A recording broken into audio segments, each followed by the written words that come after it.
Hello and welcome to Criminal History. Today I will be doing something a little bit different. To explain my absence from the channel, I have been too busy being a wage slave to pay bills to spend any time creating. But eventually I need to stop being a yes man for snidey bosses and greedy corporations. So I will be trying to upload more to escape the rat race. This video will be a compilation of a number of true crime cases. Hopefully, this gets me back on the algorithm whilst I work on new material. Anyway, rant over. Enjoy the video. Today, we are going to be delving into the monstrous crime of Eric Smith, the kid that killed a kid. At 13 years of age, he committed a heinous and brutal murder on an angelic, blonde-haired 4-year-old boy. The question remained, how could a seemingly innocent child execute such a barbaric attack on someone even more innocent and defenceless? How could a child conceive of such a grotesque murder that would shock hardened criminals? The case also questioned whether or not redemption and rehabilitation was possible or even deserved after such an evil act. The barbaric crime took place in 1993 when a 4-year-old named Derek Robbie was riding his bike to meet his friends at a summer camp. Depressingly, this was the first time his mother had ever let him out of the house alone. And in the tiny village of Savona in New York, with a population of around 700 at the time, she can be forgiven for thinking it would be a safe, short trip. But this one unsupervised trip of only a few hundred yards was all the time it took for his young life to be snatched away by the most unlikely of killers.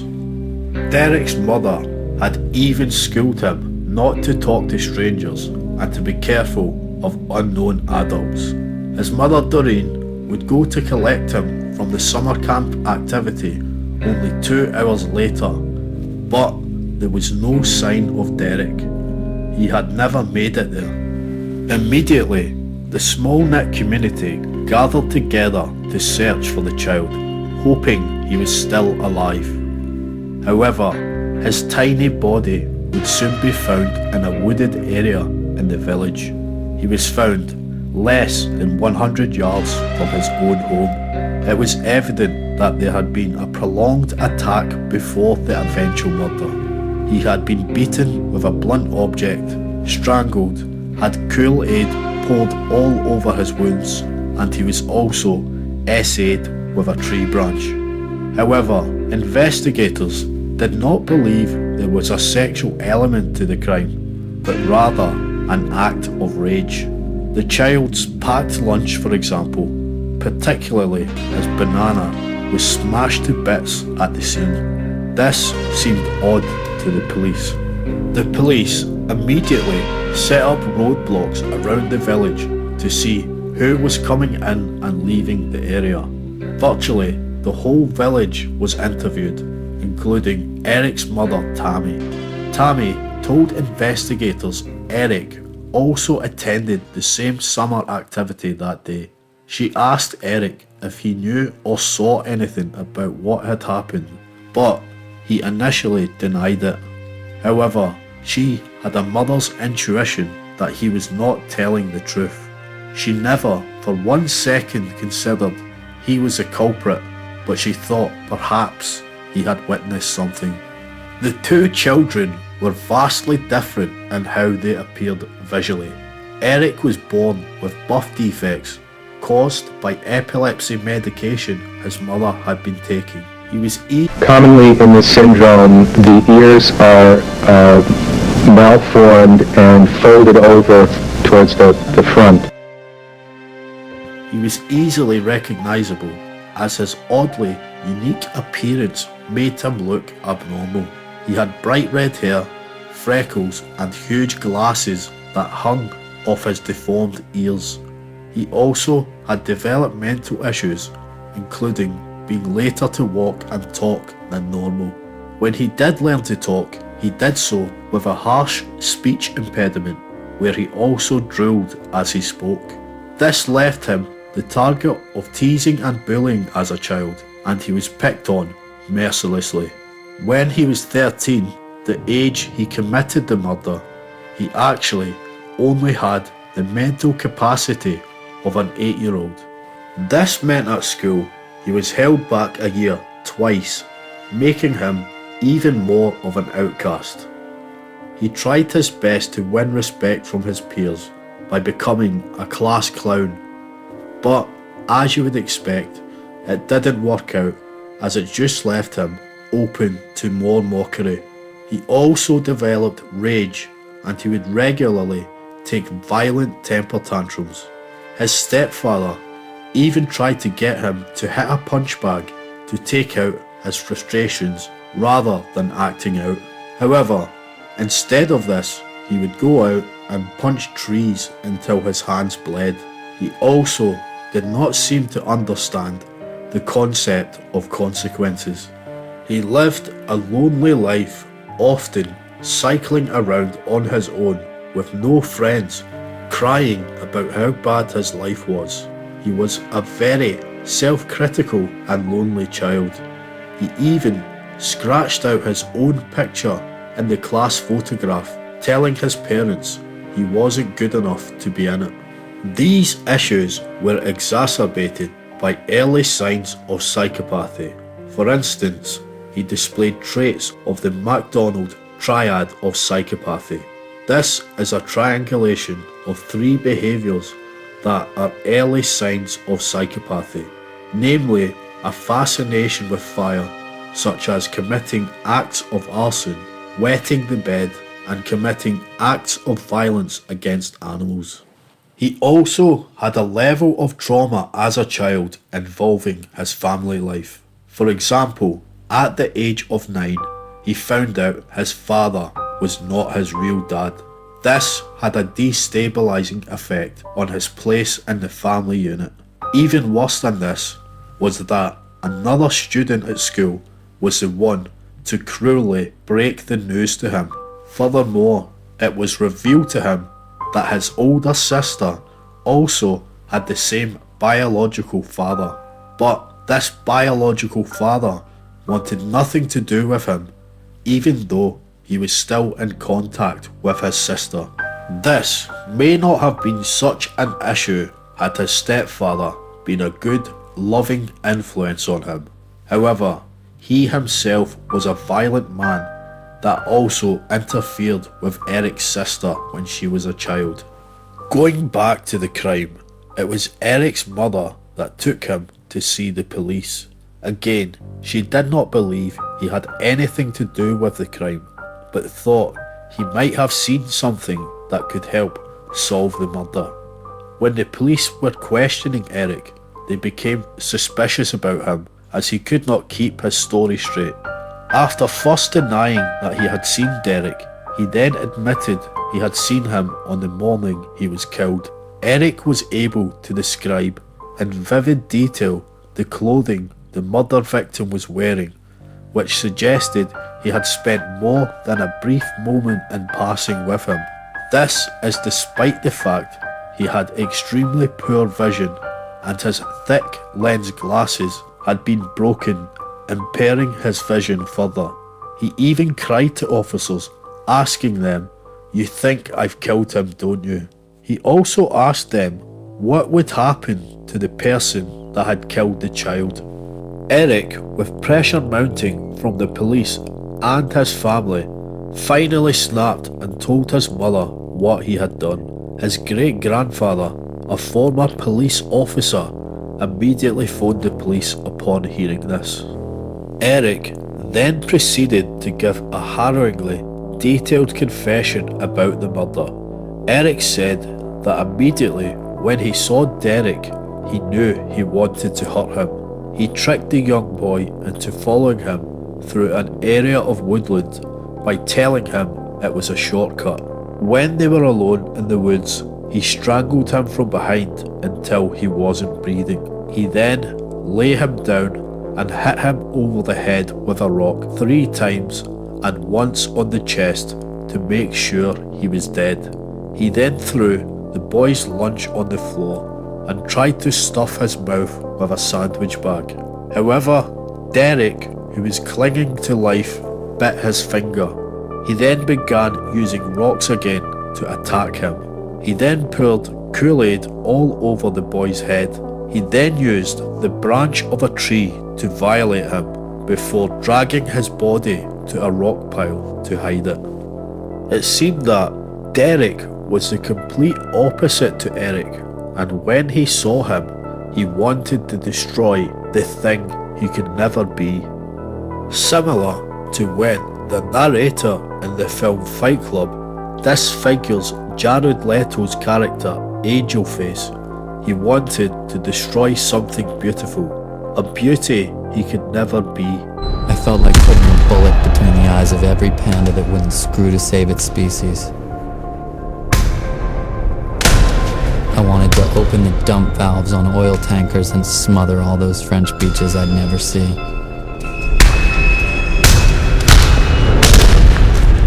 I wanted to breathe smoke. I felt like destroying something beautiful. Also, immediately before Eric saw Derek, he himself was physically threatened by a group of insurance agents after annoying them at a local meeting, one of whom even threatened him that he would go and get his gun and shoot him if he didn't leave. It seems like this may have been a triggering point for Eric. The hopelessness and anger at being threatened by someone that he had no chance of defending himself against made him feel incredibly insignificant. The rage and feeling of helplessness could have driven him to take out his anger and rage on a weaker victim himself, therefore regaining some of the sense of power he had lost. He was tried as an adult for the murder, and he was denied psychological evaluation, diminishing the chance of an insanity plea.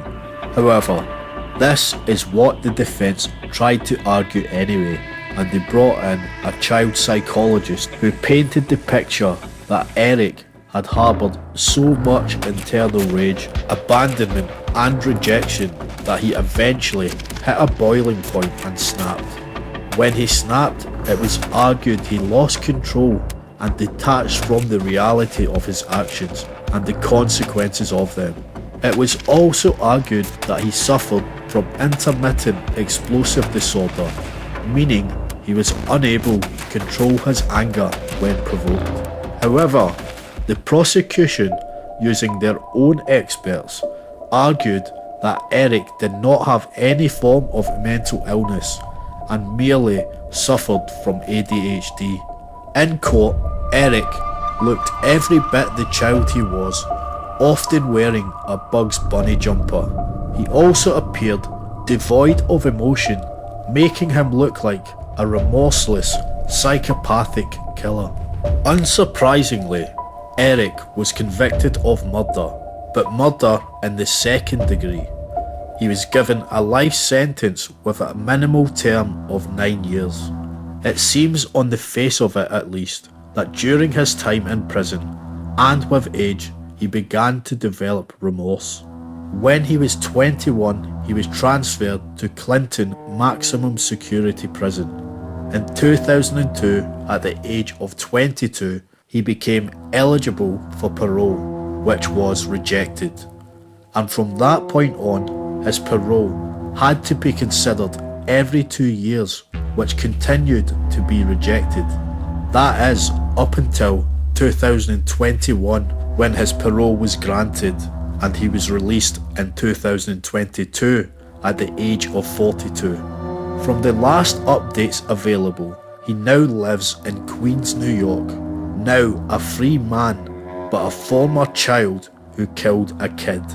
So, the question remains, should someone, even a child himself with a mental age of 8 years old, ever be released after such a monstrous crime? Considering the human mind does not fully develop until the age of 25, he cannot rightly be called the same person. However, should rehabilitation even be considered, or should he have been given a lifelong punishment? Not only did Derek not get to live beyond the age of 4, but his parents themselves are serving a life sentence of pain, loss and mourning. You used to be a wrestler, didn't you? Is that right? I still am. Are you? I'm feared in every girls' school in this country.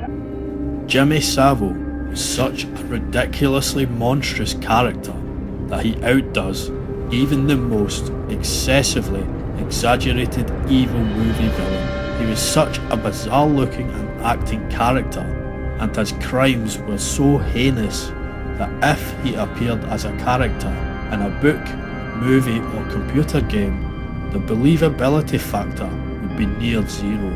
The romantic poet Lord Byron once expressed that truth is stranger than fiction, and in the case of Jimmy Savile, this is grimly correct. Even creative horror geniuses like Stephen King could not conjure up a figure so grotesquely evil, nefariously cunning and strange. The sane human mind cannot grasp the murky depths of depravity and cruelty some people are capable of. Savile, who was buried in a golden coffin as a hero whilst live cameras rolled, escaped all punishment for his wicked crimes. However, victims enraged by this grandiose display would soon crack through the dam of secrecy that had protected this beastly man. This, coupled with the UK law stating one cannot defame the dead, burst through and unleashed a tsunami of wicked crimes. This also highlighted the failings of the establishment, which has irreparably damaged the public perception of powerful people and institutions. Savile was born during the Great Depression in Leeds, England, 1926. His early career as a coal miner during World War II did little to predict his rise to fame and posthumous infamy. He started his rise as a DJ in dance halls in England. Savile claimed he was the first DJ to use 2 turntables and a microphone. Many publications substantiate these claims, stating that in 1943 he held the first ever DJ dance party. He later admitted that part of the reason he became a DJ was easy access to girls. He also competed as a semi-pro cyclist and professional wrestler in the early 50s. Perhaps it was his professional wrestling that helped the DJ hone his eccentric personality. Much like pro wrestlers, he would put on ostentatious displays wherever he went to garner attention and fame. He wore gaudy outfits and groomed his trademark long, silky and feminine blonde hair. Like a true narcissist, he purposefully turned heads wherever he went, not caring if the attention was good or bad. For the few that do not know what he looked like, his presentation was similar to Willy Wonka in the 1971 film. A Wonka that wore flashy gold jewellery and smoked ludicrously large cigars. He managed and DJ'd in many dance halls in the 50s and 60s, including areas such as Salford, Manchester, Leeds and Essex. And it was early on, even before he worked as a radio DJ, that concerns emerged about him. In 1958, the first police investigation was launched against the soon-to-be celebrity DJ because of child sexual abuse allegations. Some sources, such as The Guardian, claim the first incident on record happened in 1955 in a dance hall in Manchester that Savile was managing. His empire of evil could have been nipped in the bud at this time, but insufficient evidence meant that charges were dropped. His bodyguard later claimed that Savile had paid off the victims' families. Also, at this time, there was not the same awareness of perverts, especially those that targeted children, as there is now. For many, the concept of a paedophile was so horrifyingly bizarre that it was hard to believe. The term for such an offender was rarely used outside of medical records until the 80s. Whilst managing nightclubs, his violent tendencies also became glaringly evident. He would hire wrestling colleagues as bouncers, and anybody that caused trouble in his clubs would be severely dealt with. Often they were taken into the basement, tied to a chair and beaten mercilessly. For those outside of the UK, it is hard to grasp the fame he achieved over his 60 plus years as an entertainer. He reached multiple generations and became part of the UK's cultural fabric. His eccentricity helped him become one of the most iconic figures year after year. However, when his crimes emerged, his new legacy as the UK's most prolific sex offender completely tarnished his reputation and the memories of countless Brits. His eccentric look and character were more than just a way to garner attention. It was also a disguise and a way to get away with questionable behaviour in plain sight. People would dismiss him as a harmless weirdo, even when he crossed social boundaries and acted inappropriately, even on camera. He even said his silken hair was both a gimmick and a smokescreen. In 1964, Savile was asked to present and launch one of the most culturally important shows in British history, Top of the Pops, as this allowed him to mingle with some of the greatest musicians of all time. This gave him a tremendous amount of power and influence. It was during this time that many of his crimes were committed.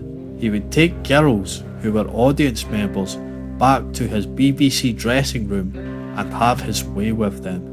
There, he honed his networking skills that would later give him access and power in the highest levels of the British establishment. He was relentless in keeping himself in the spotlight, hosting events, presenting on the radio, and raising millions for charity. But the real reason for his relentlessness and his seemingly endless supply of energy was his grotesque desires.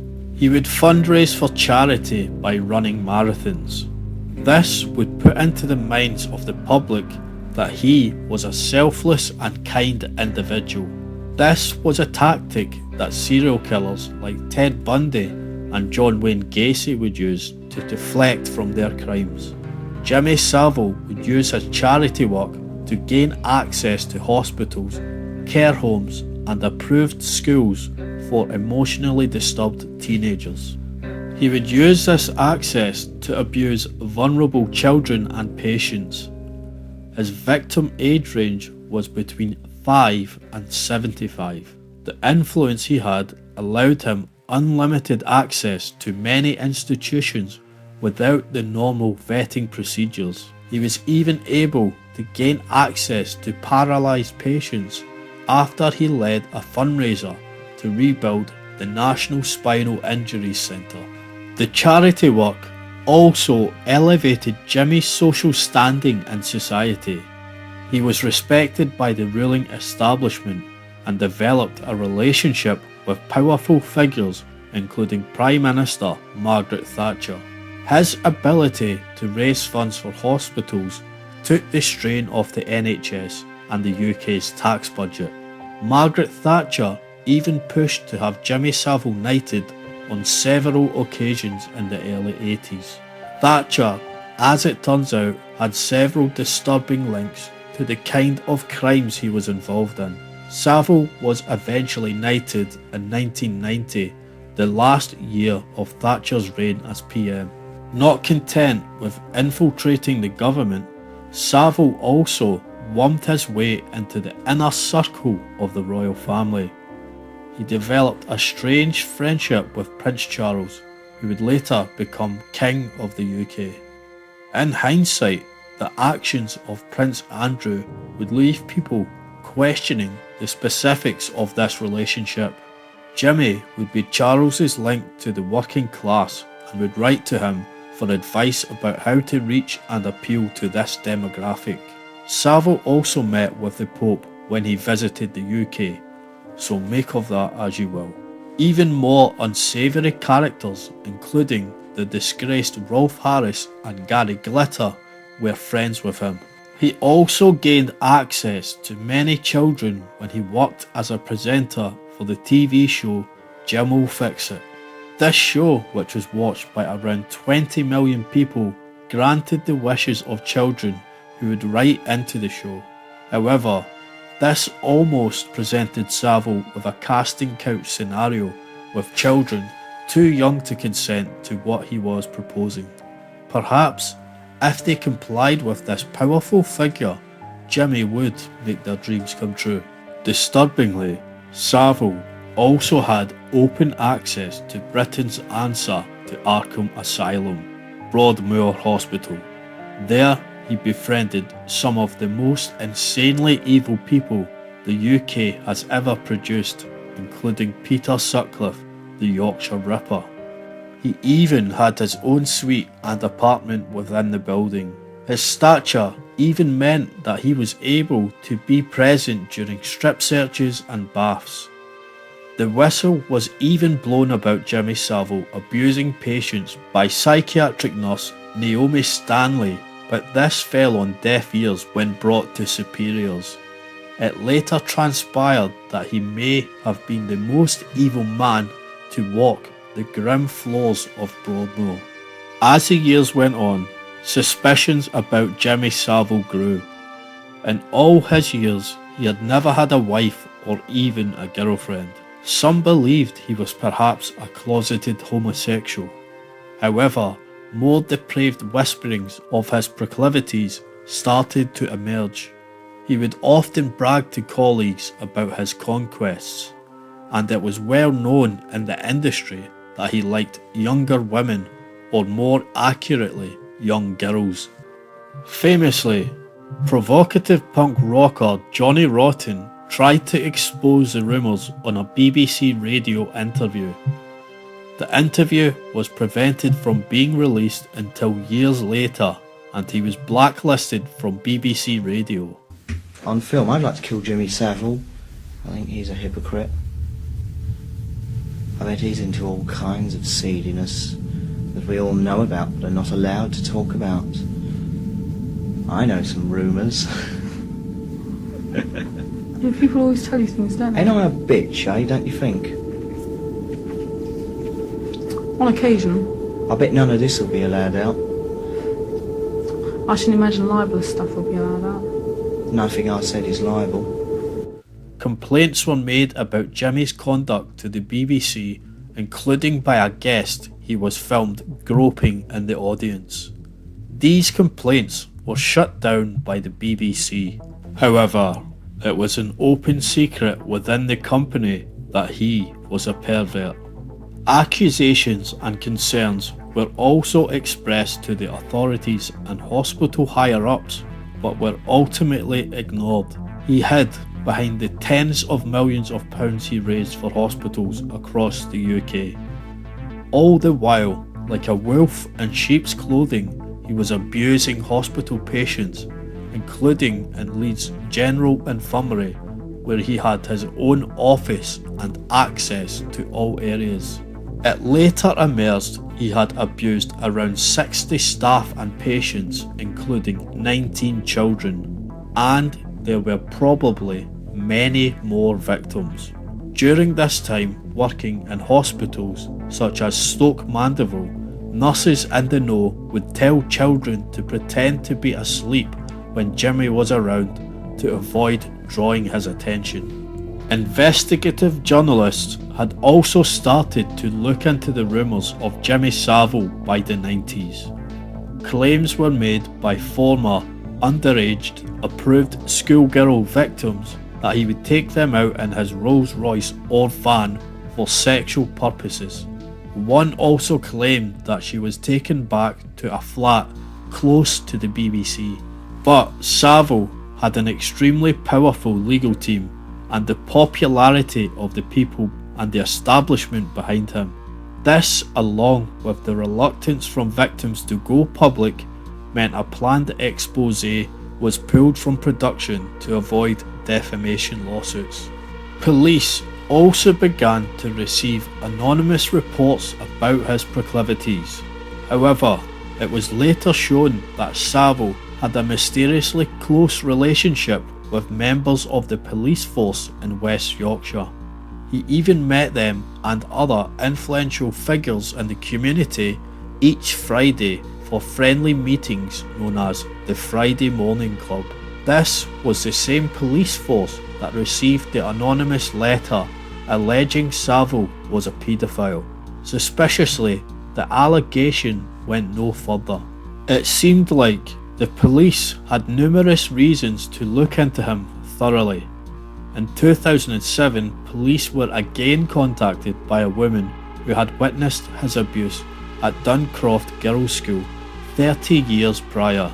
This led to a further 3 women making allegations, and he was questioned under caution in 2009. He rejected all allegations, claiming the girls were conspiring against him to get money out of him. I'll say everything. I've had so much of this in 50 years, you know. It's always either someone looking for a few quid or a story for the paper. What we'll do, Jimmy, I'm not being rude stopping you there. I will give you a chance to say, but it's just important that I get this introduction bit done. They didn't interrupt me. Did you specifically go to Duncroft knowing it was an all-girls place to receive sexual gratification? That is a complete flight of fantasy. She said that when you visited Duncroft, she showed you across to a place called Norman Lodge. No, I can't remember that. Did you ask her to give you what she calls a blue job? Out of the question.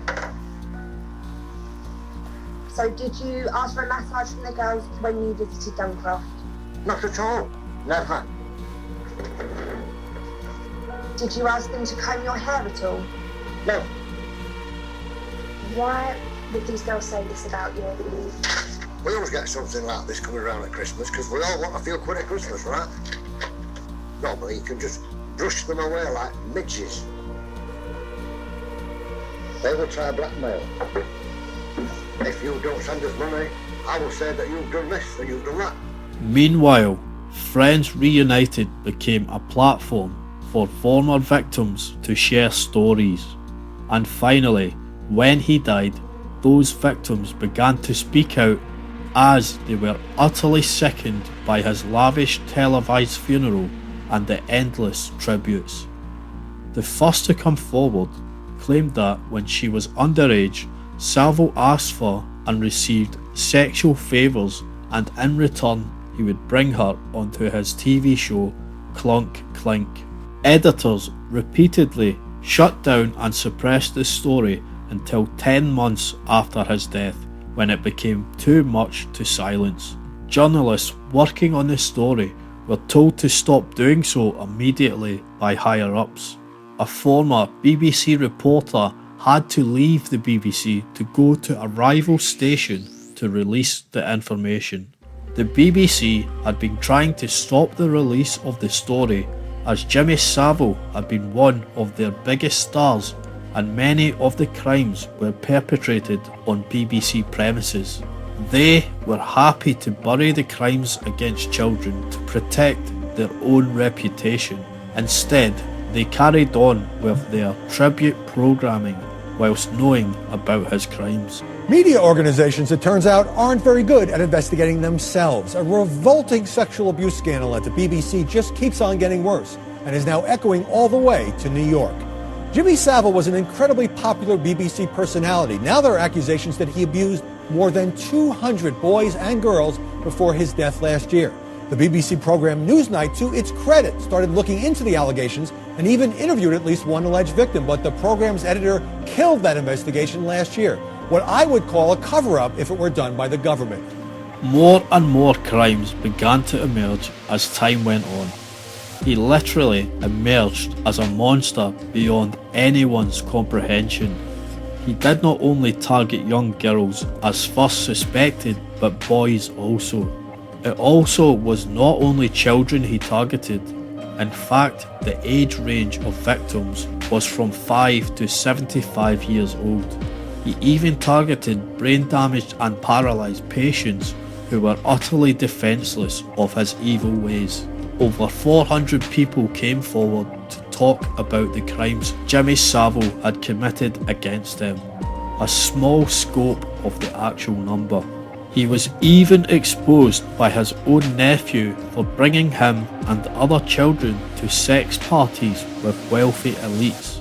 This goes some way to prove the theory that Savile was a procurer of children to wealthy elites, and that's why he had so much protection from his crimes.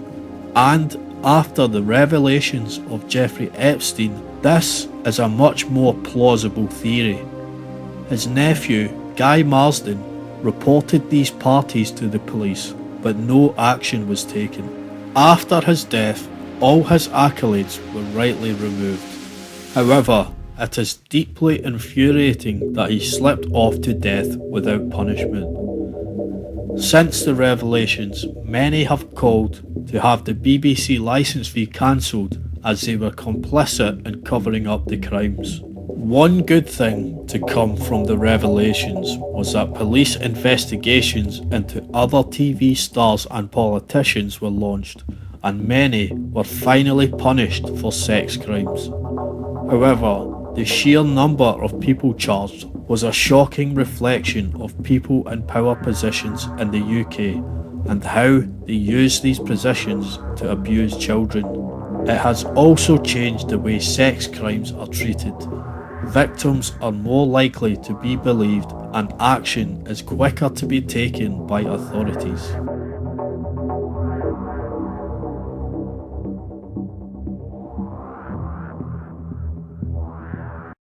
As flowers and balloons are laid, many wonder just who could do this. It was a resounding question on the lips of anyone who saw the images from Newtown, Connecticut. 28 people dead, 20 of them children. The shooter identified as 20-year-old Adam Lanza. In December 2012, a crime so monstrous that it shocked and disgusted the world took place. A 20-year-old named Adam Lanza would storm into Sandy Hook Elementary School in Newtown, Connecticut and attack the most sacred of humanity, children. 20 children and 7 adults met their end at his hands before he took his own miserable life. Adam was born in 1992 and grew up in a privileged yet broken home. His divorced mother looked after him and gave him all the attention in the world, as her alimony payments meant she did not have to work. It has been argued that this helped create a spoiled and needy child in Adam. His codependency on his mother also meant he developed poor social skills, had developmental delays, and even had OCD. For the first 3 years of his life, he did not speak at all. Adam was later classified as having Asperger syndrome and anorexia. His issues became noticeable in his oddly specific behaviours. He would only eat if his food was prepared in a certain way, highlighting his highly obsessive behaviours. He also did not enjoy physical contact such as hugs or kisses and was overly sensitive to odours. Adam also would avoid interacting with people his own age, preferring a solitary lifestyle. His mother would allow him to skip school when he didn't feel like going, making him increasingly isolated as he grew up. One worrying warning sign came in the form of a book he wrote with a friend whilst at Sandy Hook Elementary. The book was called The Big Book of Granny. And Rather than containing wholesome or funny stories about a grandmother, it was filled with themes of murder, cannibalism, and taxidermy of human corpses. Middle school was even worse for Adam. He became a loner and fell behind on his schoolwork. His mother and brother suspected he was bullied, but no incidents were ever brought up. He also continued to write violent stories, and one of his teachers raised concerns with the principal. After his Asperger's diagnosis, homeschooling was recommended, which meant he was withdrawn from socialising entirely. However, one thing he did enjoy doing and became obsessed about was shooting. His own mother would sadly introduce him to guns, and a sick compulsion gripped him. She took him to shooting ranges and he became highly skilled as a marksman. As he got older, he began spending more and more time on his own playing computer games and researching firearms and shooting strategies. However, he soon developed an interest in shootings and mass murder. In his isolated bubble, this became his whole world. Adam was so knowledgeable about mass shootings that he even made edits to several Wikipedia pages. He was completely infatuated with gun crimes, and he began to fantasize about committing an attack himself.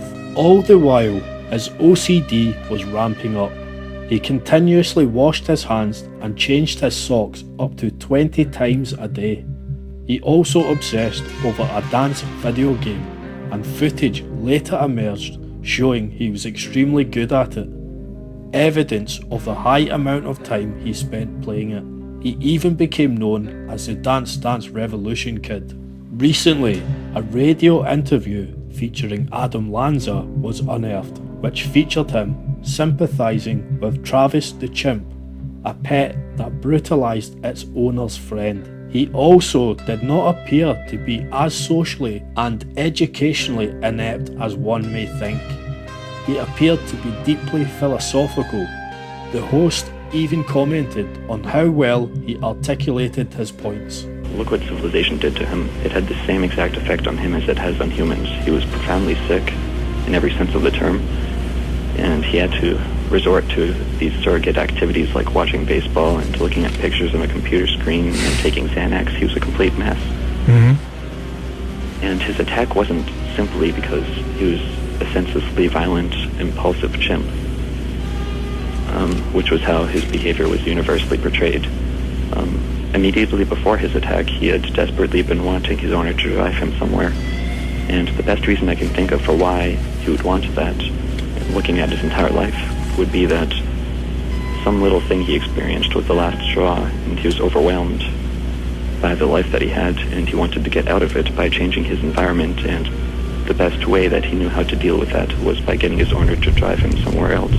Yeah. And when his owner's friend arrived, he knew that she was trying to coax him back into his life of domestication, and he couldn't handle that, so he attacked her and anyone else who approached him. And dismissing his attack as simply being the senseless, violent impulsiveness of a chimp instead of a human is wishful thinking at best.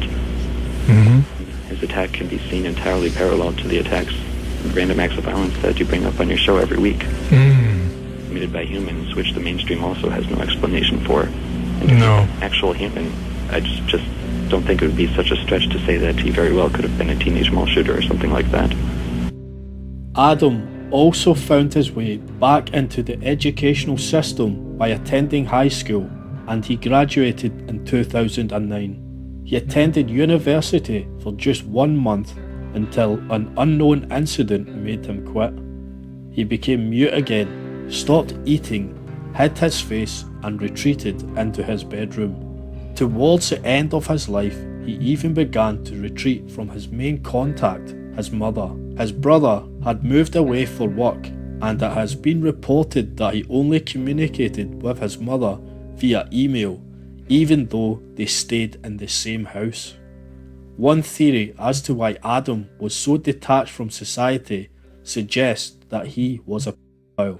This is because an essay written by him argued that paedophilia was not morally wrong and should not be illegal.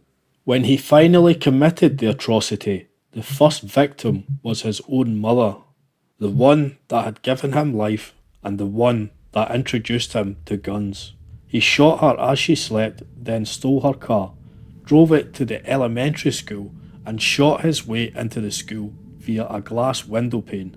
He brought with him a 12-gauge automatic shotgun, a semi-automatic rifle and 2 semi-automatic handguns.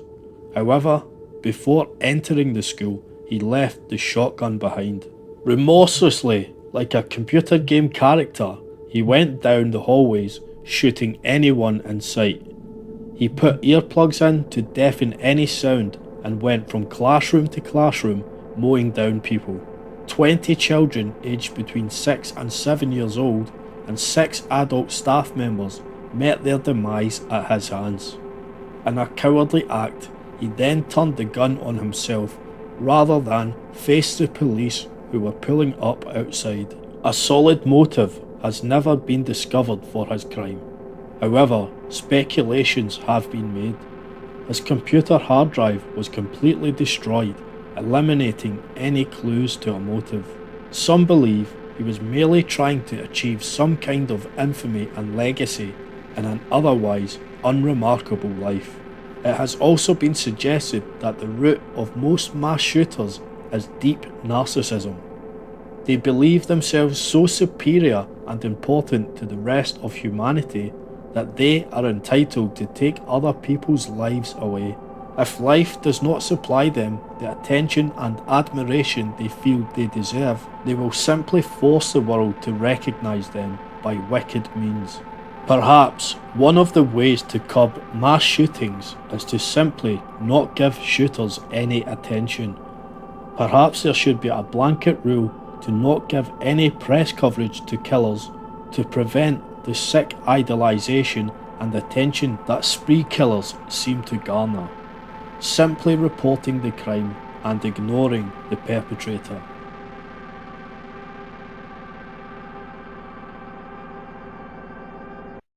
Somewhere near here lives the killer they call the Yorkshire Ripper. His 5-year career of killing began in the red light district of Chapeltown. On October the 30th, 1975, he killed a 28-year-old prostitute, and this killing was followed less than a month later by another at Preston, Lancashire. Even then, detectives suspected one man. Now, 5 years later, the death toll has reached 13, each death bringing grief and tragedy to the victim's family. And today, we are going to be talking about Peter Sutcliffe, the Yorkshire Ripper. Jack the Ripper was the most infamous serial killer of all time. Thankfully, Jack's reign of terror ended with only 5 known victims.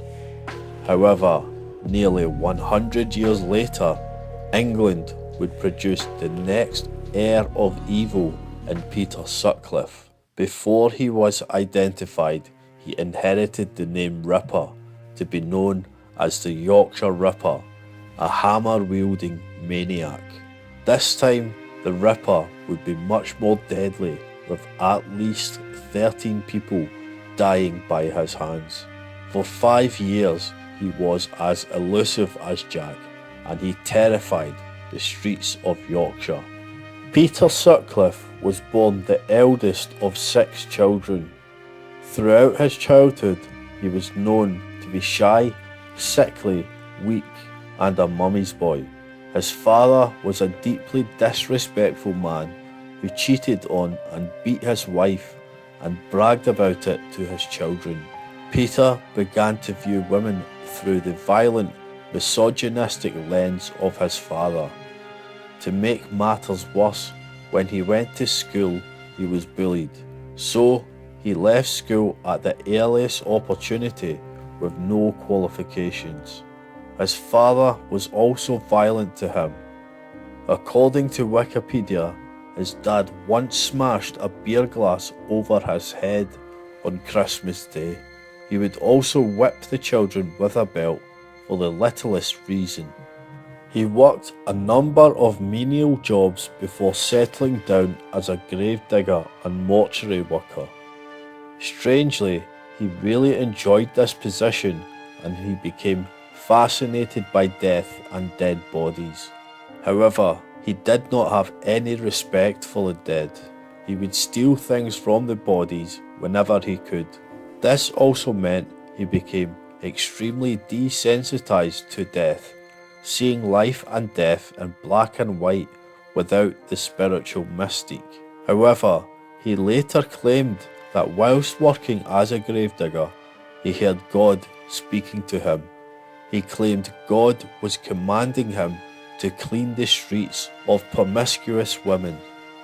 In 1969, his father John set up his wife in a cheating sting operation. He rang up his wife pretending to be someone else and arranged for them both to hook up at a hotel. However, John would bring the whole family around to embarrass and humiliate her for cheating. This scenario meant that Peter's image of his mother was shattered and his respect for women in general was obliterated. Around 1974, he also became involved in voyeurism by spying on sex workers when he was not at work. On July 5th, he attacked his first non-fatal victim. He used a hammer and knife, but the victim survived serious injuries that required brain surgery. This also left her with deep trauma and mental health problems thereafter. He then attacked Olive Smelk in August 1975, but she managed to escape and give vital details that were later dismissed. She gave a description and said he spoke with a Yorkshire accent. That same year, he even attacked a child, 14-year-old Tracy Brown. He attacked her on a country lane, striking her 5 times before being spooked by a car driving by. She also had to have emergency brain surgery. His gruesome reign of killings began in October 1975 when the body of 28-year-old Wilma McCann was found in Leeds, within sight of her home. She had been beaten on the head with a hammer and stabbed repeatedly with a Phillips screwdriver. Well, we now know that just turned 1 a.m. on the morning of the 30th, yesterday morning, the dead woman, Wilma McCann, was alive and well and standing on this spot. She came out of the room at the Top Club, which is over the road there, and she was standing here, and just turned 1 a.m. A man in a private car was forced to stop when she jumped into the road in front of his car. She said to him, "Can you give me a lift to Stothall Road," which is where she was found dead actually. He then attacked and killed a woman named Emily Jackson in January 1976 with the same method.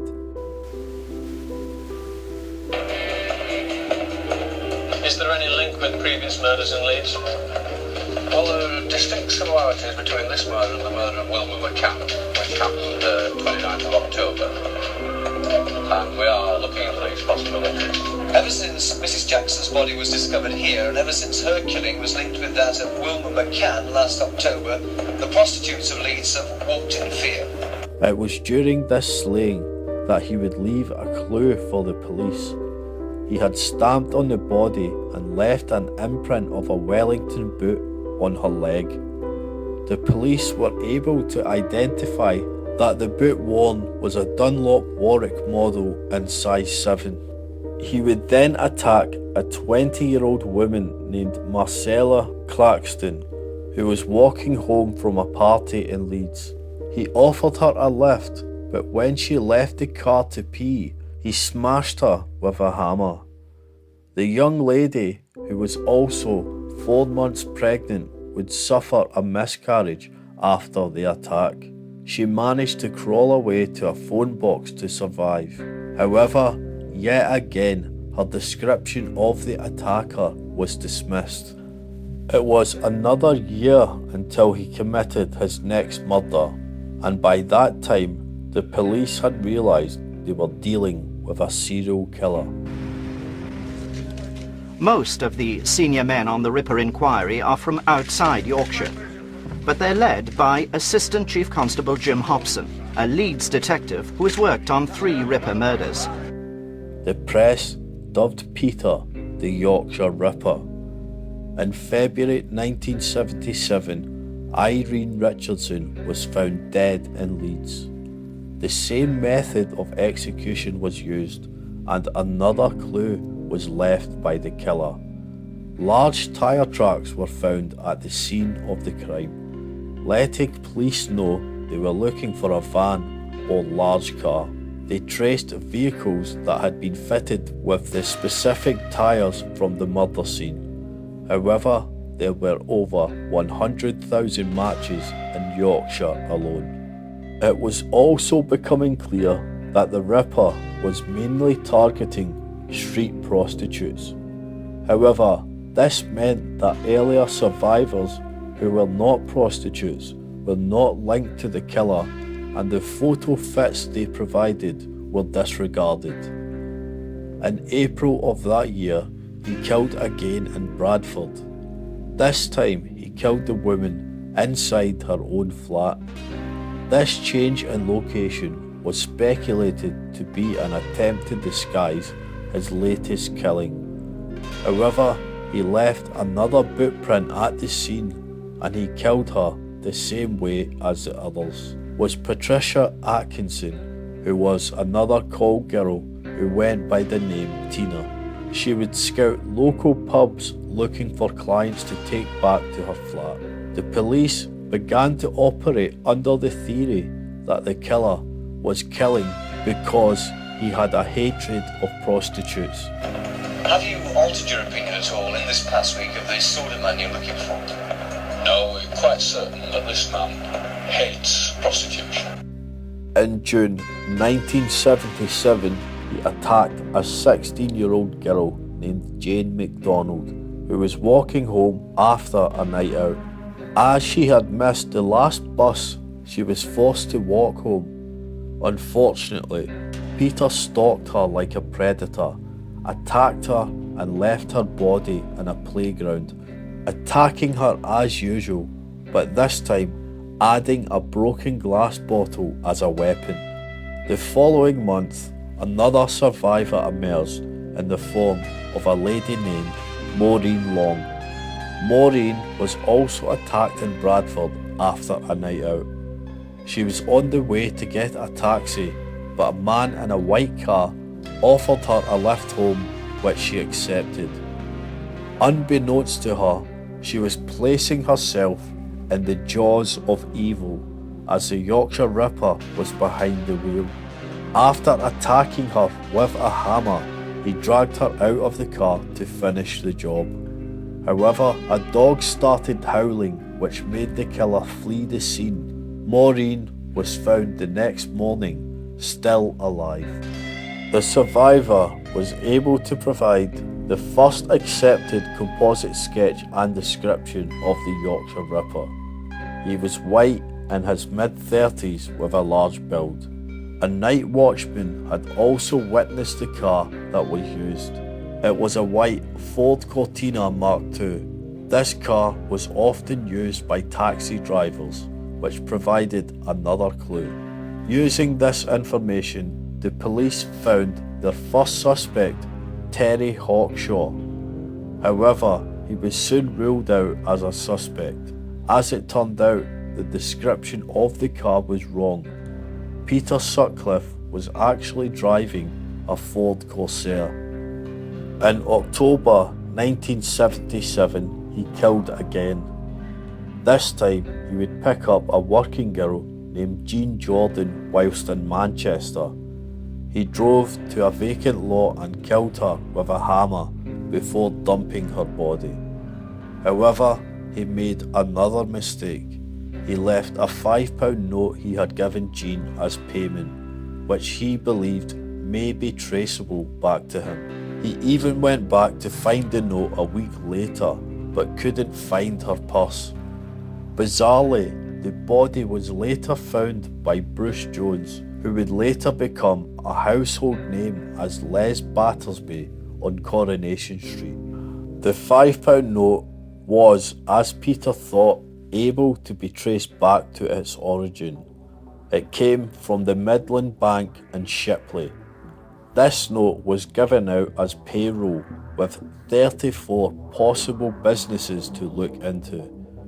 This meant around 5,000 workers were interviewed, including Peter Sutcliffe, who was questioned twice. However, he provided a solid but fake alibi. In December of the same year, he again left a surviving witness in Marlin Moor. Again, a dog saved the life of one of his victims as it began barking and the Ripper fled again. Another sketch was provided to the police. The police were beginning to tighten the net around the killer, but this is when the investigation would be severely derailed in the wrong direction. In 1978, he killed 2 women at the start of the year named Yvonne Pearson and Helen Ritka. He even took the bizarre step of stuffing horsehair into Yvonne's mouth after killing her. In March of that year, the police opened a letter which was said to be from the killer, but this turned out to be a hoax. The letter read, "Dear Sir, I am sorry I cannot give you my name for obvious reasons. I am the Ripper. I've been dubbed a maniac by the press, but not by you. You call me clever, and I am. You and your mates haven't a clue. That photo in the paper gave me fits, and that bit about killing myself, no chance. I've got things to do. My purpose to rid the streets of them sluts. My one regret is that young Lassie MacDonald did not know, cause changed his routine that night. Up to number 8, now you say 7, but remember Preston 75, get about you now. You were right, I travel a bit. You probably look for me in Sunderland. Don't bother, I am not daft. Just posted a letter there on one of my trips.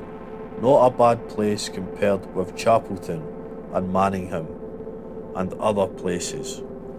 Warn whores to keep off the streets cause I feel it coming on again. Sorry about young Lassie. Yours respectfully, the Ripper." The police believed this and the preceding letters to be genuine, especially as his next victim was older, as he suggested in the letter. Her name was Vera Millward, a 41-year-old from Manchester, who was killed in May of that year. She was on the way to the shops to buy cigarettes. This was all the chance it took for the Ripper to strike. Sutcliffe again waited a year for his next victim when he struck in April 1979. He killed a 19-year-old named Josephine Whittaker. The hoaxer then again contacted the police, this time with a tape recording. This further threw the police off the real Ripper as he now began looking for a killer with a Geordie accent and not a Yorkshire native. I'm Jack. I see you are still having no luck catching me.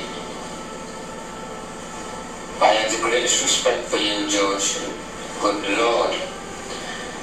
You are no nearer catching me now than 4 years ago when I started. I reckon your boys are letting you down, George. They can't be much good, can they? I'm not quite sure when I'll strike again. But it will be definitely sometime this year. I'm not sure where. Maybe Manchester. I like it there. There's plenty of them knocking about.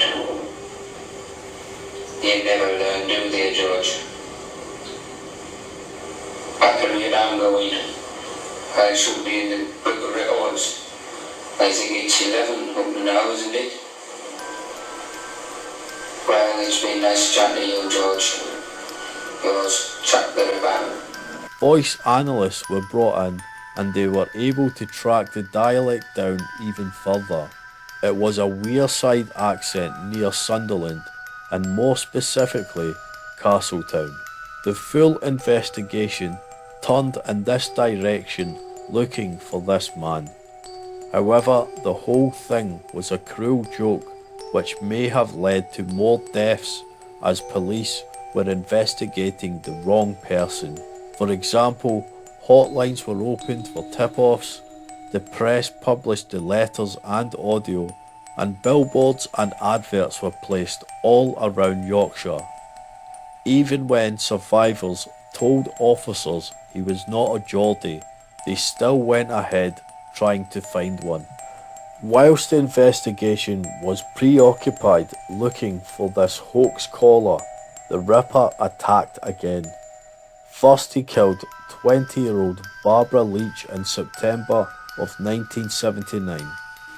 The Ripper in the tape-recorded message had warned that he would strike again, possibly in September or October.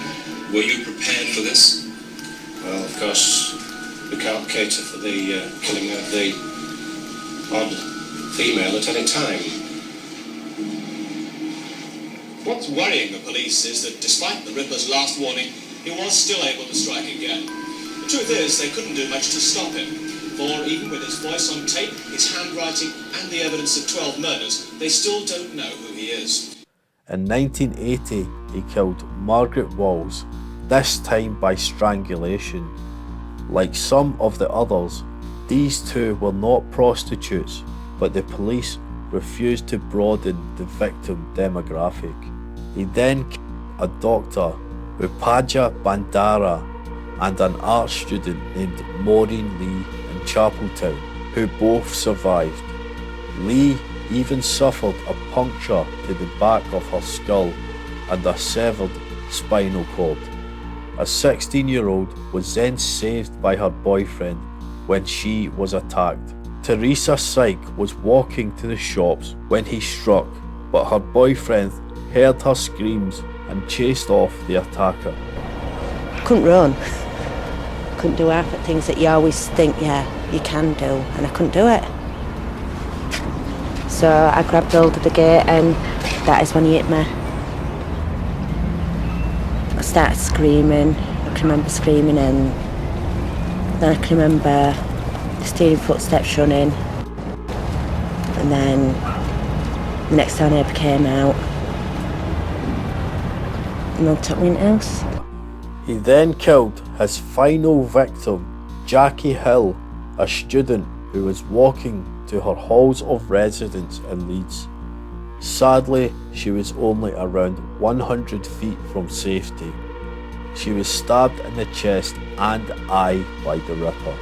It was in 1981 when the killer was finally caught. He went scouting for a victim in Sheffield.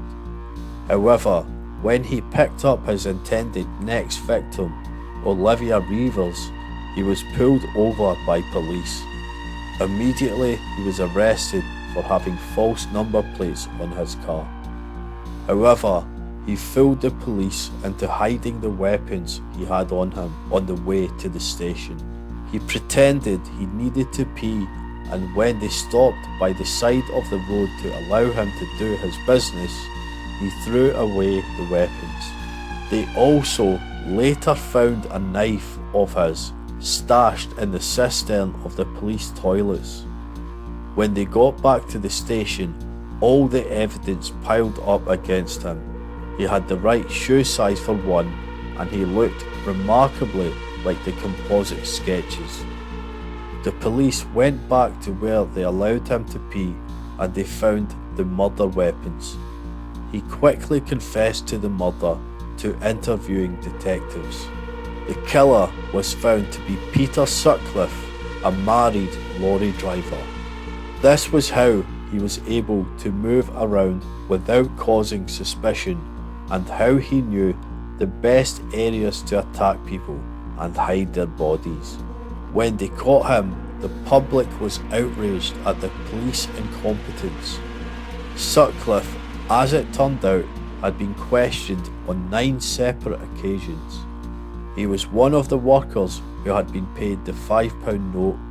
He had been spotted numerous times in the red light district, and he fit the description perfectly. One of Peter's acquaintances, Trevor Birdsall, even told police that he suspected he was the killer. All this damning evidence was ignored because he did not have a Geordie accent. Well, I'm glad Mr. Gregory's been critical of the press, because I needn't be shy about saying that this was perhaps the biggest balls up in police history. It was totally and utterly mishandled from A to Z.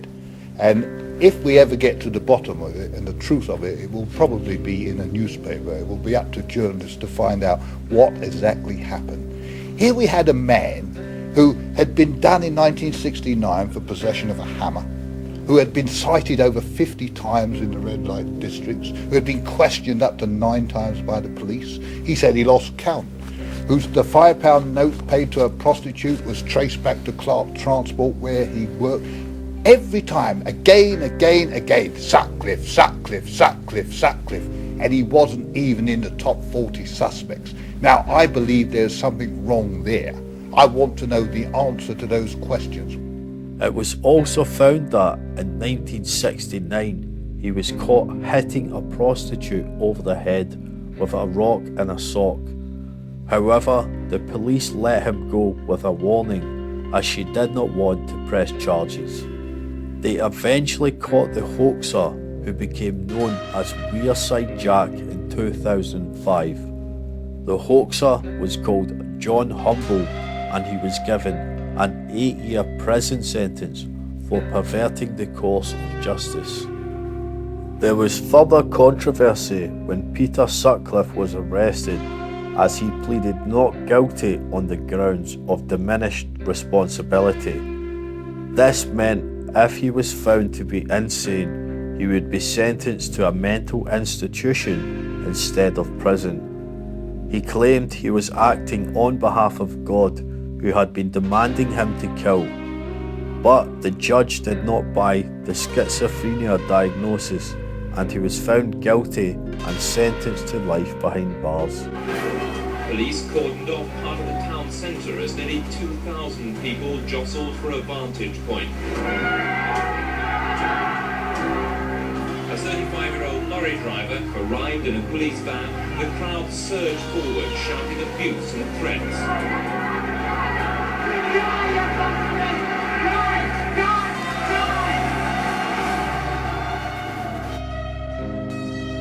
In 1984, he was sent to Broadmoor, an infamous high-security psychiatric hospital, as he was found to be a paranoid schizophrenic.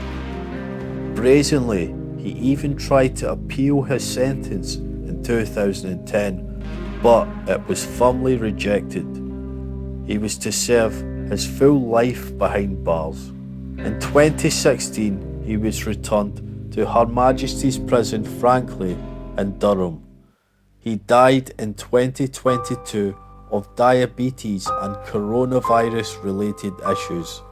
At least he suffered a small glimpse of what he put others through.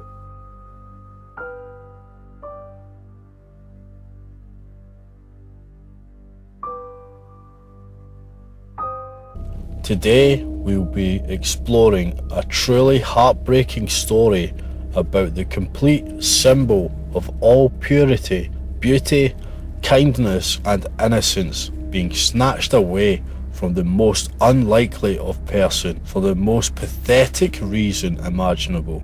Today's case is that of child actor Judith Barcy and her mother, who were both killed by Judith's own father. All the beauty and joy that young Judith brought to the world was snatched away by an evil, unkind, and let's believe it, ugly and jealous creature that somehow managed to dribble his way into fatherhood. Judith was born to Hungarian-born immigrants who fled the US following a 1956 uprising by the Hungarian People's Republic. Her parents, Joseph Barcy and Maria, who were both previously married, met at a later time in California. This was when Maria was a waitress. The parents lived different upbringings. Maria, for example, was brought up in a rural university town.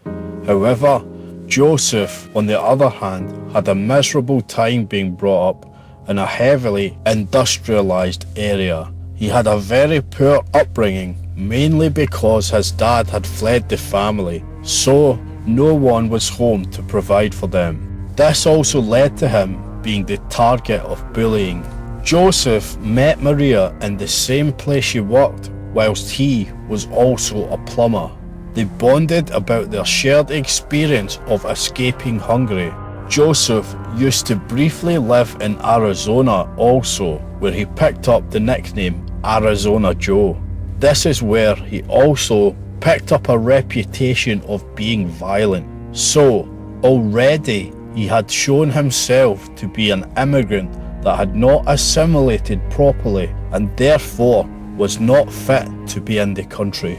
Whilst trying to win the attention of Maria, he would always pay in $100 bills, a manipulative way to win over women, not by his charm or personality, but by money tokens. You usually find these type of men do this as they do not have a personality worth sharing. So, inanimate symbols of wealth help hide the leaking crack in that person's psyche. In 1997, unfortunately, she fell for the manipulation tactics and they married. They seemed, on the face of it at least, at the start of their relationship that they were both a happy couple. Joseph was even described as charming by Maria's friends, but this displayed the superficial psychopathic charm often displayed by psychopathic killers. He was an abusive drunk and he seemed to be ashamed about his Hungarian accent. He would violently act out against people who asked where he was from. Now, as the true coward and bully he will soon be exposed as being, he would pick weaker targets when he was violent. He also used to have, or at least brag about having many fights, some of which verged on the hysterical. He also liked to tell people he had killed someone, which likely never happened. What he was clearly doing as the psychopath that he was painting a false narrative in the mind of people, one of fear that he could exploit. Judith was born on the 6th of June 1978 and a wonderful being came into the world. She really was a warm-hearted, angelic girl with manners that any parent would be proud of. Joseph was a very traditional man about the household. He wanted to take care of the bills and the wife to raise the family as a stay-at-home mum. However, Maria did not want that for her daughter. She wanted to share the beautiful nature she had as a child with the world and have her become a success so that she had better options in adulthood. She took her to all the things she could to prepare her for the world of entertainment, including dancing lessons and so forth. However, she did not even have to audition as she was scouted whilst out enjoying herself ice skating. It must also be said that she was a beautiful child and one that would be the ideal face of any kids movie. When she was scouted, Ruth Hansen became her agent. Ruth had an extensive history working with child performers. Right away, she seemed to fit into the acting world, especially as a TV commercial actor. She in fact was in 72 adverts as a child. Sadly, her first TV acting role would foreshadow her early and brutal demise. In the miniseries Fatal Vision, she played a character named Kimberly MacDonald, and in that show, her character would be murdered by her own father. She also starred in Jaws the Revenge, but her most famous speaking roles were acting as Anne-Marie in All Dogs Go to Heaven and Ducky in Land Before Time. These films are classic children's films that are cemented firmly in the hearts of many of us. Both these characters were so charmingly sweet and lovable that make her cruel death so much harder for fans. Judith was able to play cute, angelic characters partially because she was so tiny. This meant she would often act convincingly as characters 2 or 3 years below her age, with more maturity than her younger counterparts. She was so tiny, in fact, that she was given hormone injections to help her grow.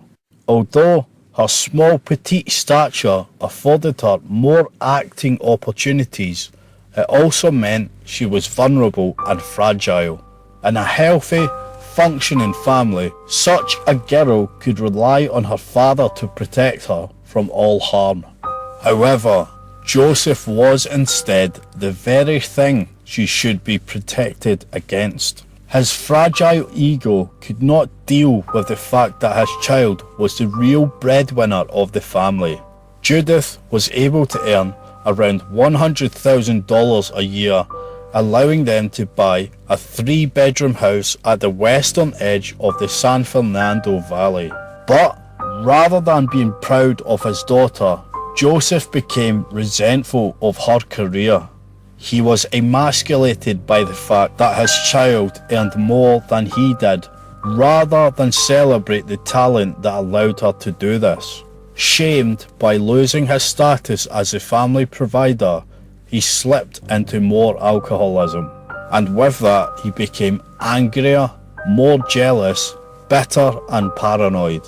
In his bitterness and unhinged mindset, he began to harbour thoughts of harming his wife and daughter.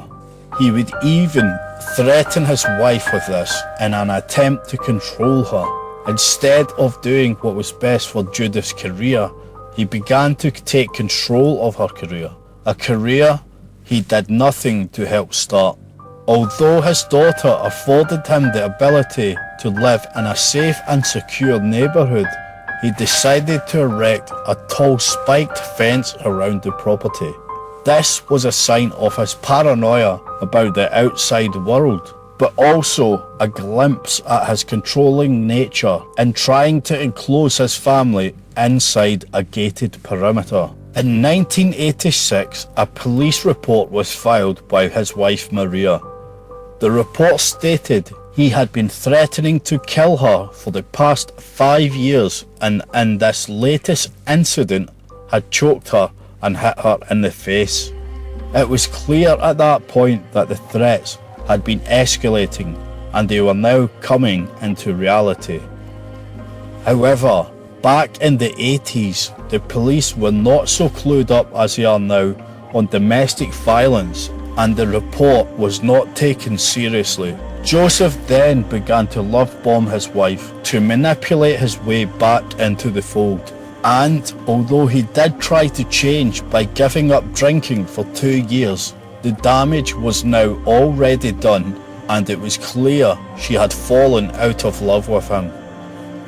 So, in order to reel her in and control her again, he began psychologically bringing her down. He would even bring his friends round for tours of the house to show them how bad his wife was at housekeeping. Whilst doing so, Joseph would commentate on how messy the house was to try and degrade his wife. Like a true narcissist, it also allowed him to think of himself as the victim to justify his horrible behaviour.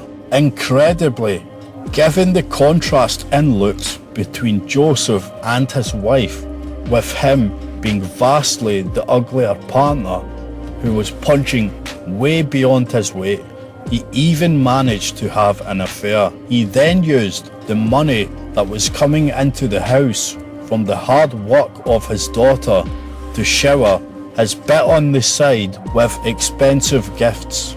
Also, Joseph then began to be more specific about his threats. This made them all the more serious, as it showed he was now beginning to plan them out in his head. He also tried to stop his wife from leaving the country at all costs.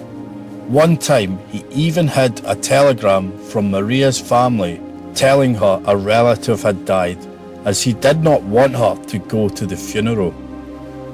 He also began to be violent with his daughter, so much so it was costing her acting roles, as her face would be too damaged to attend casting sessions. Perhaps this was another way for him to control his daughter and once again feel in control of the family's finances. However, Judith did continue to be a success, and in 1987 she got one of her biggest opportunities when she was to star in Jaws: The Revenge. For this, her and her mother would have to travel to the Bahamas, a trip of a lifetime that most parents would be thrilled about. Not Joseph, however. Rather than being happy that his wife and daughter were getting the chance to see one of the most beautiful places on the planet, whilst being handsomely paid to do so, he was even more bitter.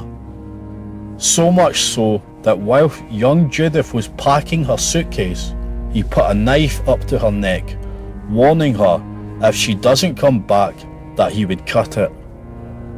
The long-term psychological damage this would have done to a 9-year-old Judith is immeasurable. Such was the emotional damage that she began to develop unhealthy coping mechanisms, such as compulsively pulling out her hair and eyelashes and overeating. This act also showed that Joseph was losing his ability to control his wife and now had to resort to bullying a young defenceless girl who happened to be his daughter. When Judith showed extreme warning signs of trauma at a casting, such as hysterically crying and an inability to talk, her agent advised her mother to take her to a child psychologist. The child psychologist would refuse to discuss the details of the sessions, but she did comment that Judith was facing extreme verbal, mental and emotional issues. The findings were even reported to child services. However, Maria did not find that child services was helping the issue and opted to try and deal with the problems herself. This is where she also failed to safeguard her own child, as child services could have temporarily removed Judith from the house for her own safety. However, Maria did have plans in place to do just that herself. She rented a flat in Panorama City in May 1988. However, she stalled in her decision to fully commit to moving out, which ultimately contributed to the death of her and her daughter. Joseph found out about the secret flat, which ultimately meant it was not a safe house they could escape to. This meant Maria felt trapped in the relationship. Shortly after her 10th birthday, Judith's life would be snatched away by the monster that was her father. In fact, the last time witnesses saw her alive was a haunting image of her riding around happily on her pink bike she got as a birthday present. On the night of the 25th of July 1988, Judith was tucked into bed and Maria followed shortly after, leaving Joseph drinking alone by himself in the living room. Like the true coward that he was, he waited until his wife and daughter was asleep before attacking them. He then used his .32 caliber handgun to shoot them both dead.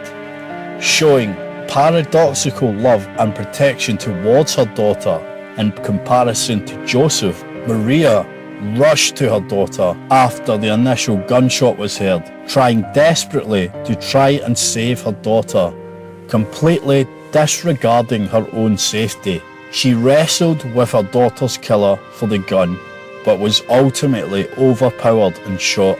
Like the remorseless monster he was, Joseph did not shed a tear or phone the police or even end himself. He just carried on life as normal. After Judith missed a recording session for one of her most memorable roles, All Dogs Go to Heaven, her agent phoned the house. Joseph answered, claiming that his wife and child had left him, being picked up in a black car.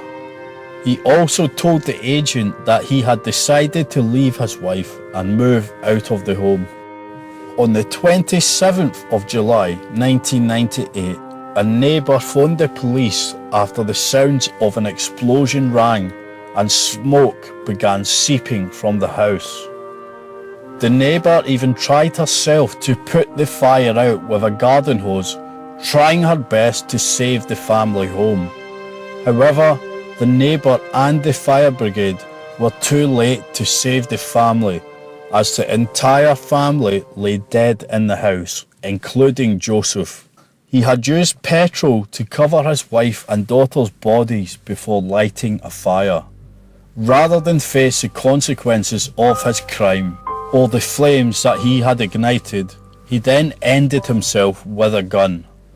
And although he escaped justice, we can all sleep more soundly at night knowing there is one less evil monster in the world. Tragically, for some reason, Judith and her mother were buried in unmarked graves in Forest Lawn Memorial Park in Hollywood Hills. It is unclear why this was. After all the money Judith had made and the film she had starred in, surely there would have been enough money to memorialise her better. Perhaps Joseph, in his selfish ways, had squandered all the money, leaving them not even enough to pay for their own funeral. However, so loved was Judith by fans that in 2004 they fundraised and purchased headstones for her and her mother. Judith's gravestone read, "In memory of the lovely Judith Eva Barcy, our concrete angel," which was followed by "Yep, yep, yep," in reference to her character Ducky in The Land Before Time. Mine is Ducky. Yep, that is what it is. Yep, yep, yep. Part of why her death was so hard-hitting was that she starred in two of the most impactful, emotional children's films of all time, in All Dogs Go to Heaven and The Land Before Time. Many of us will be emotionally attached to those films and the characters that she played. But even more so was the innocence and beauty that she showcased in those films. Even though she only voiced the characters, you could truly feel the innocence, purity and kindness emanating from her. It was such a tragedy that the only person that could not appreciate this was the one who should have protected her most of all. But an abusive, jealous monster stole a beautiful, talented soul from us all. Charlie, will I ever see you again? Sure you will, kid. You know, goodbyes aren't forever. Then, goodbye, Charlie. I love you. This young woman suffered a horrific beating at the hands of her ex, a mixed martial arts star known as War Machine. Jonathan Copenhaver, otherwise known as War Machine, was a ruthless mixed martial artist, but rather than using his violent skills to protect his loved ones or to excel in the sport, he would commit a heinous crime against the person he loved most. A crime so disgusting that he would be put behind bars for at least 36 years, and the MMA community would completely disavow him. But before all the carnage, he was born in the suburbs of LA, California. His mother and father initially had very good jobs that helped serve the community in a positive way. His father was a police officer and his mother was a nurse. However, turmoil was not far away. His mother became a drug addict when she became a stay-at-home mum with her new man. So, rather than her staying at home and looking after the children, it was Jonathan that often had to look after his younger siblings. At the age of 13, his father died of a heart attack in front of him as he tried to give him CPR.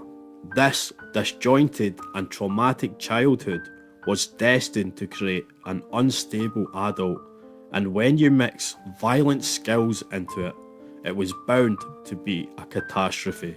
Throughout his life, he struggled with the memory, and he blamed himself for not being able to save his father. I'm like, yeah, right, dude.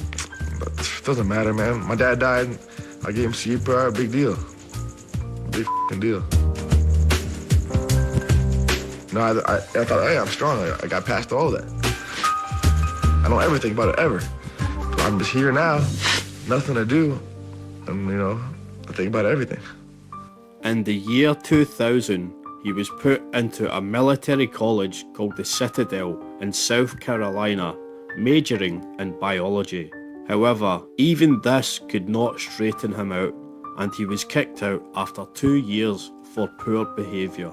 It has also been alleged that money was put aside for John by his father in his will, including tuition fees.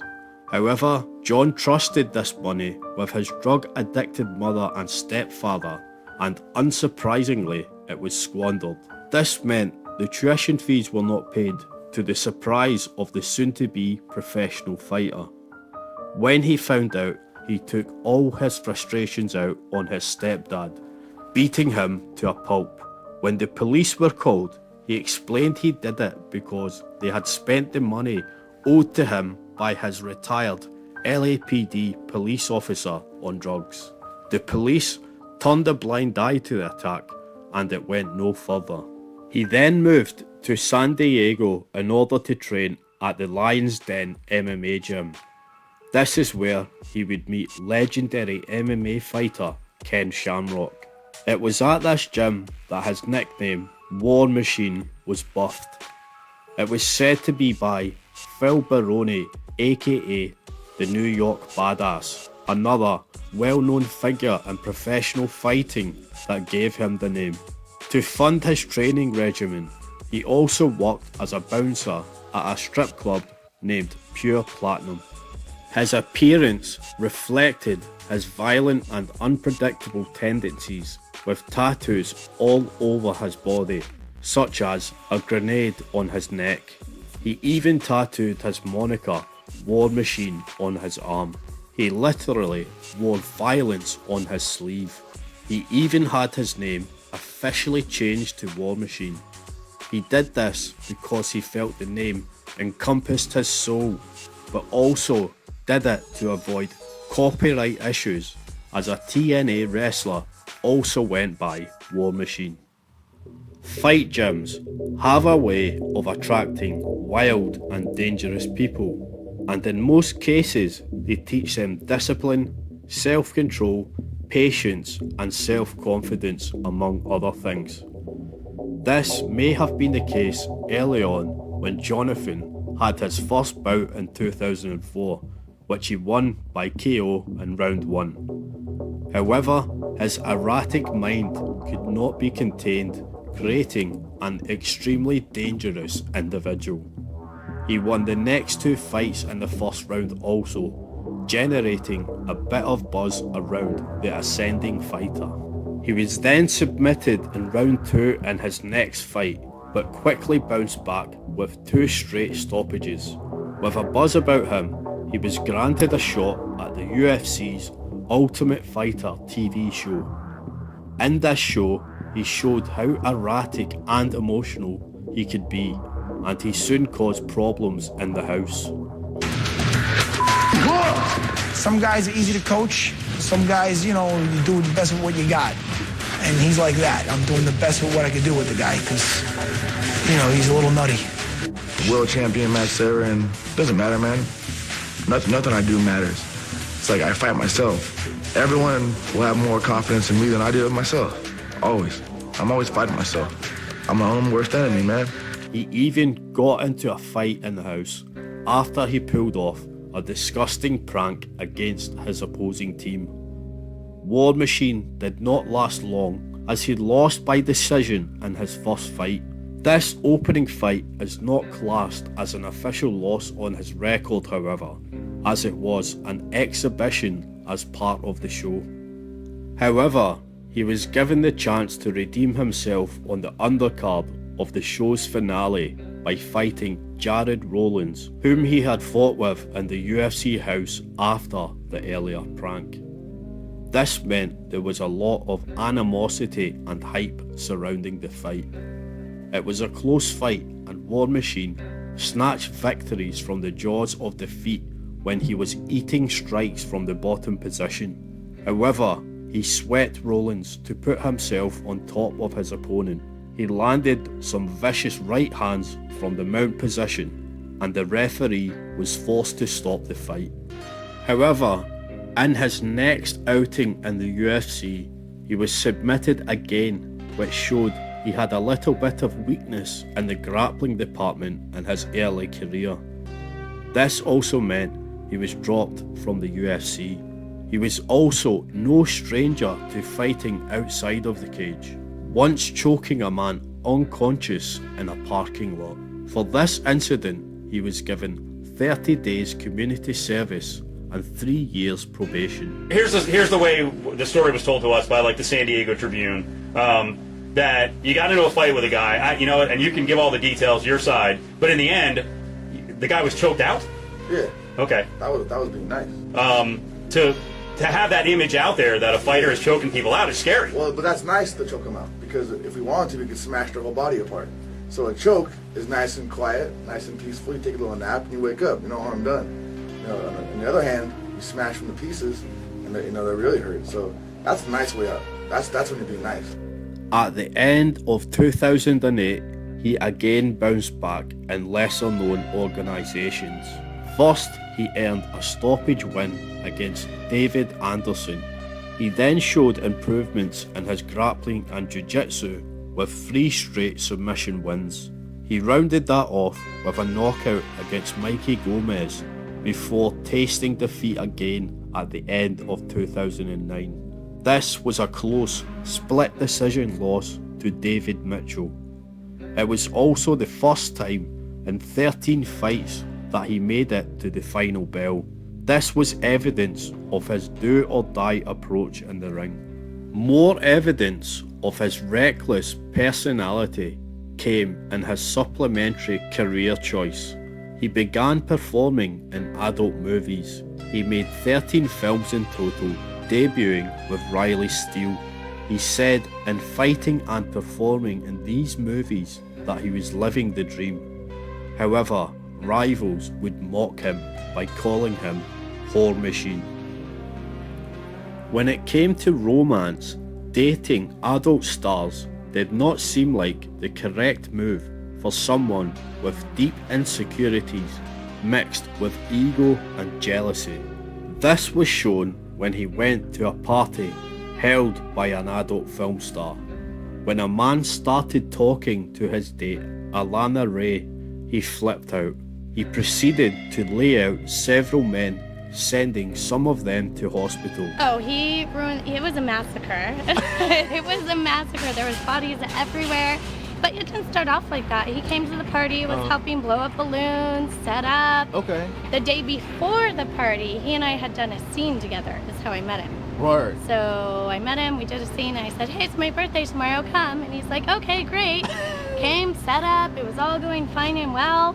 He brought a date, and then another homie of mine happened to be talking to War Machine's date, and I guess War Machine didn't really like that too much, so. Whoa. Yeah, there was some, jealous type. Yeah, and you mix that with War Machine's temper and his reputation that he has, it didn't go so well. This was an early sign of how dangerous this man was, but the police were not called on this occasion. Bizarrely, in 2009, he was either working or partying in a gay bar in Las Vegas called Crave. But even here, he managed to get into a fight with the biggest guy in the bar, the bouncer. He knocked the first guy out and was escorted outside, where he was subdued until police arrived. He was arrested and given a misdemeanor charge and probation. In May 2010, whilst fighting under the Bama organisation, he won by first round submission against Zach Light. In July, he then lost by submission to John Alicio, which was representative of the roller coaster life he was living. In 2010, he was arrested after 2 separate assaults at 2 different bars he was drinking in. He was sent to San Diego's George Bailey County Detention Facility for 1 year for felony assault charges. He spent most of his time in solitary confinement. Firstly, he said this was because a CO recognised him and said he should be put in solitary confinement. When he was later given an extended sentence for earlier crimes, he specifically asked to be put in solitary confinement to avoid trouble and risk his release. However, it must be said that usually when inmates go to solitary confinement, it is because they have been forced to go by other inmates or that they are scared. It's hard to believe this would be the case, but if he got into it with gang members who are in prison for life, they have no problems ganging up on someone and using weapons to deal with a problem inmate in their ranks. During this time, he read 127 books and blogged his experience from prison. Surprisingly, during all his shenanigans, he had a wife, and whilst he was in jail, she was deported back to Hungary. His gran also died whilst he was in prison. Whilst blogging from prison, he came out with some outrageous statements, such as men are oppressed worse than the Jews in Nazi Germany, and the slavery of black people in America, completely disregarding that many Jewish and black people are men themselves. He was finally released in 2012. However, this is where facts and figures in his career don't add up.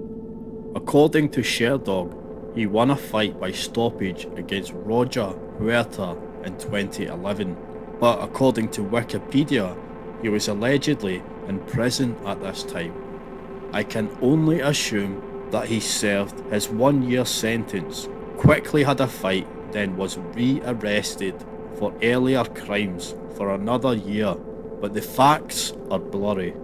But according to the timeline available, he was released in 2012 and signed by Bellator, probably the biggest rival to the UFC at this time. He had back-to-back stoppage wins against Blas Avina and Vaughn Anderson.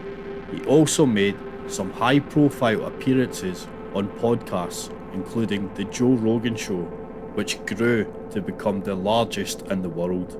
This further exposed his erratic but morbidly fascinating life. However, when he fought again in 2013, his lack of submission defense was again exposed and he was choked out by Ron Kessler. This was to be his final official fight as a professional, but the violence did not subside after. In fact, his most vicious attacks were soon to come. War Machine was open about his understandable struggles with mental health. He had severe depression and anxiety, and perhaps undiagnosed CTE, which may explain his lack of impulse control and aggression. The frontal lobe is responsible for your affect, how you respond to a given situation. It has to do with, for example, if you have a trauma to the frontal lobe, you could perhaps see something that's horrific and it wouldn't bother you. You couldn't respond to it. You don't respond to it. You get what we call disinhibition, whereby you cannot control your activities. In other words, you do something that even though it's bad in the long run, you don't think of it as being bad in the long run. You just do something without realizing or without appreciating or anticipating what's going to happen after this is done. A frontal lobe lesion does what I suggested that it does, or it doesn't do. In other words, it doesn't protect you. You're not protected from feeling guilty or stopping you from doing something that you know is bad. Considering frontal lobe damage, testosterone, Lexapro, Adderall, secondary impact syndrome, and coupled with fighting training, and an extremely exciting or shocking event that causes a heat of passion. How does that add to your opinion, if at all? Well, certainly any type of stimulus could set whatever you have. A stimulus would take whatever you have, whatever is wrong with you, and however you behave. It'll take that, depending upon the magnitude of the stimulus, it'll take that condition and magnify it, amplify it. This was also expressed through his social media postings, where he once inferred that President Obama should be murdered. He also made disparaging remarks about the death of a former mixed martial artist, which caused him a lot of backlash. After the fighter went missing on an outing to the desert, he immediately claimed he had taken his own life. However, rather than disrespect, this may have been a glimpse into the nihilistic psyche of War Machine. I fight because, to me, it's like the only way I can survive in the modern world.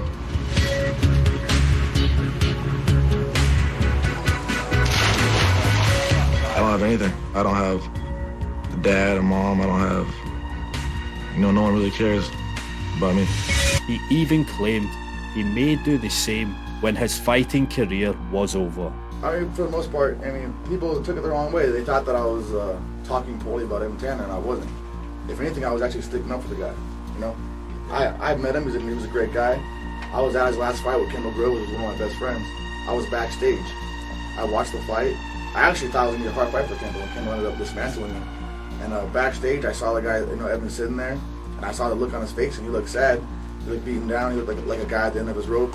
And it was heartbreaking, man, to watch him. It really was. And then to have him die so shortly after, and a mysterious death, they said, he was in the middle of the desert doing some quest, and he died.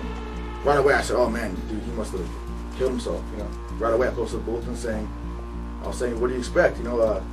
Guys, they fight their whole life. Evan Tanner was a champion, fought his whole life. He wasn't rich, he didn't make enough money probably to retire. I'm pretty sure I've spoken to, actually on MySpace, some of his friends and family, after the event, and he knew he wasn't making a rise back to the top. He just lost.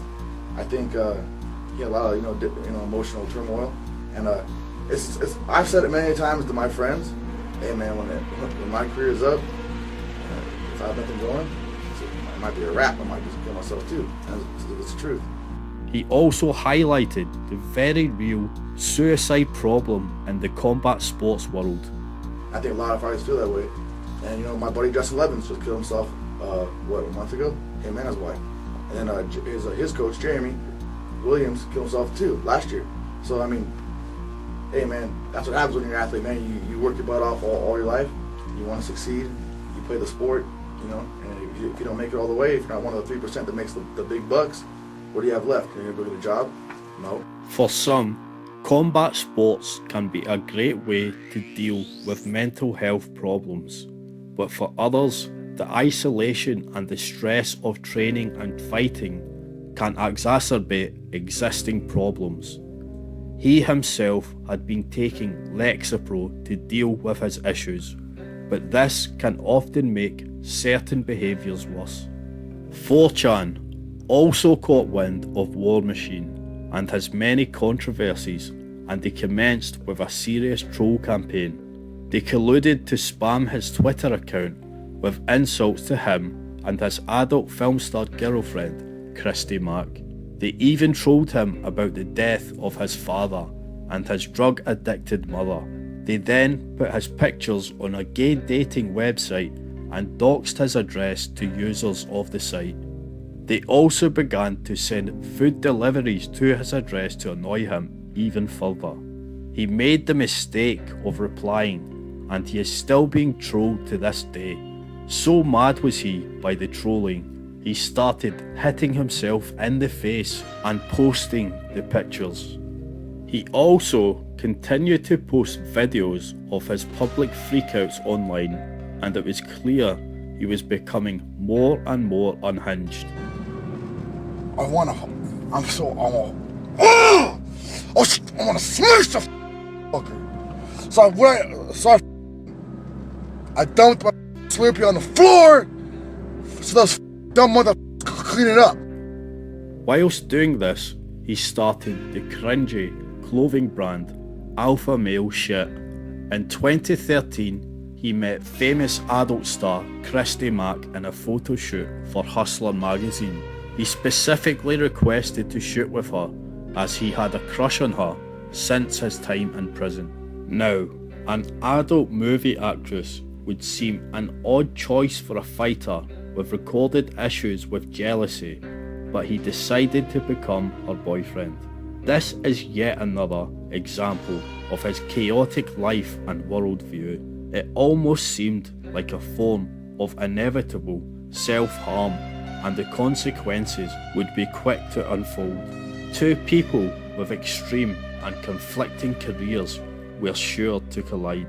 Of course, they made quite the striking and interesting couple, and always happy in the beginning. The two even got matching tattoos to show their commitment and love of one another. War Machine got Mac tattooed across his neck, and Mac got property of War Machine printed on her. They had a deeply passionate relationship, but that spilled over in horrific ways. War Machine began to domestically abuse Christy, controlling her and being violent with her. He was extremely possessive and would monitor her phone messages and isolate her from her friends and degrade her. It seems strange that he would get jealous when he went into the relationship with full knowledge she had sex for money. It has to be noted that she was only 21 at the time, so she did not have the maturity of an older woman to spot early warning signs, and was more easy to manipulate. Like most abusers, he promised to change, but he never did. She eventually left him, which sent him into a spiraling rage that would have horrific consequences. In August 2014, after they had been split up for months, he wanted to reconcile. He turned up at her house with a plan to propose to her to win her back. However, he could not have picked a wrong night to turn up. He came into her house and he found her in bed with a man named Corey Thompson. In a rage, he savagely beat Corey, whilst Christy called the police. He bit him, punched him and choked him, whilst Christy pleaded for him to stop. He let him go and demanded he leave the house and not to tell anyone about what happened. He said if he did, he would kill him. He then threw Christy into the shower to clean herself and began snooping through her phone. Enraged further, he attacked her, knocking her out. She woke up with him continuing to attack her. He kicked her in the stomach, which lacerated her liver. The police never managed to trace the call, leaving her defenceless against this deranged, trained fighting machine. He chopped her hair off with a knife and sliced her head with the blade. He then touched her vagina with his hand, stating, "This is my pussy and I am going to take it back." However, he was too impotent to carry out this threat. He looked around at the devastation his rage had induced, and he said he had to kill her as he had went too far. He grabbed another knife from the kitchen, but this is when Christy escaped through a patio door and a neighbour phoned the police. Corey Thompson defended his decision not to phone the police out of fear. He said he thought after he was beaten, War Machine would leave her alone. Also, War Machine had been texting him, pretending to be Christy, saying everything was fine now.